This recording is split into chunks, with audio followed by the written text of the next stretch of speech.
It started on a Tuesday night. The kind of night no one remembers, quiet, uneventful, wrapped in a thin veil of mist. Most of the town had already gone to bed, their houses tucked into the silence of the valley. But on one street, one porch light refused to go out. Neighbours noticed it glowing stubbornly against the fog. The family inside flipped the switch, unscrewed the bulb, even cut power at the breaker. Still, the light burned. Neighbours laughed, chalking it up to faulty wiring, but people kept glancing at it, uneasy as it hummed through the night. By the next evening, more houses reported the same thing. Some street lamps stayed lit long past their timers. Kitchen lights refused to dim even when bulbs were removed. The town began to whisper. Some said it was a prank, others blamed the power company. But when the grocery store's sign blazed all night, even after the owner shut down the grid, the laughter began to fade. The strangeness spread. A candle in the church burned endlessly, its wax untouched. Flashlights clicked on without batteries. Children stared wide-eyed at lanterns that glowed without flame. The town council met in hushed voices, but no one had answers. Darkness was slipping away, replaced by a glow that felt wrong. By dawn of the fourth day, it was everywhere. Every porch, every kitchen, every street lamp burned with relentless light. And as the town woke, there was a realization that shadows had vanished, and no one could explain why. At first, people laughed. Children played outside long past bedtime, chasing shadows that no longer existed. Teenagers filmed themselves under the endless glow, joking about eternal daylight. The town joked about saving money on nightlights and about never stumbling in the dark again. But soon the laughter faded. Sleep grew shallow, restless. Dreams stopped coming, replaced by blank nights of staring at ceilings washed in pale light.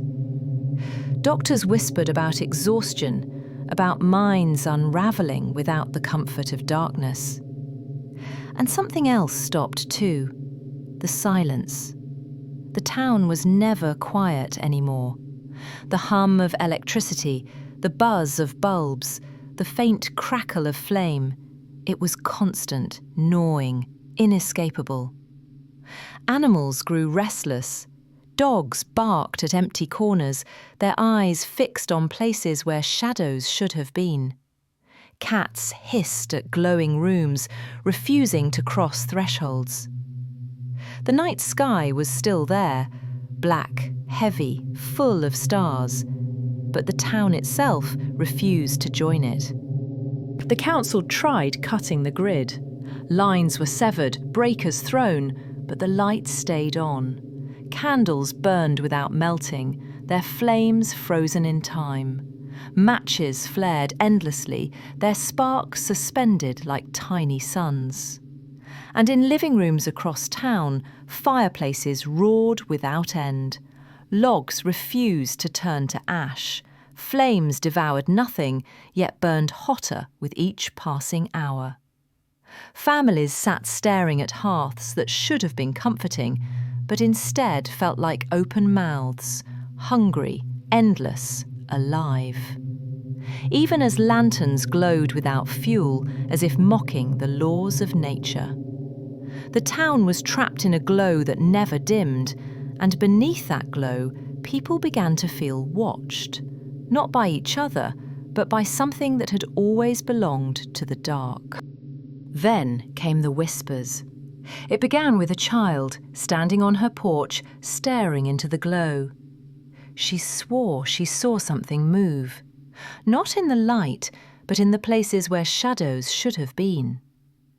Her parents dismissed it as imagination, the tricks of a tired mind. But the whispers spread. A shopkeeper claimed he saw a figure standing in the aisle, frozen in the glow, gone when he blinked. A farmer refused to enter his barn, insisting something was waiting just beyond the lantern's reach.